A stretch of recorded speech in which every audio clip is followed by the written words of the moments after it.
The man who could walk on water was the man who could walk on water, because he had control over physics.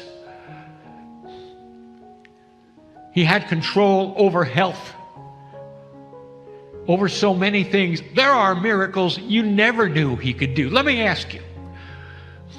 You were told that he had the multitudes that would listen to him, and you could hear a pin drop.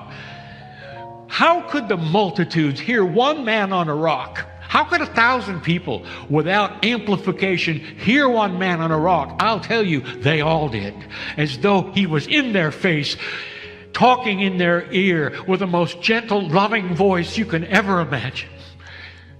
That was Jesus. Did you ever think of that miracle?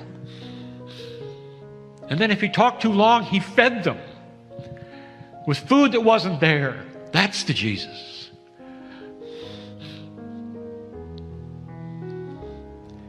Did you ever talk about what happened when he went home? No. You just got to hear about the feasts and the meetings and all that. You think they let him alone? They slept around where he lived. They followed him everywhere he went, because what he had exuded love and compassion and oneness. Exuded it. All you wanted to do was follow him. You could feel it. That's the energy I talked about this morning. That's the energy that has no name yet, that says, I don't know what it is, I want it, and I'll follow you for it, because it's the love of God. All right, Christian, I want you to listen to this. Did you hear about the Roman centurion? No. Well, I'll tell you. There are so many things you don't know about that enhance this man's beauty, even above that which you read in your scripture from the apostles.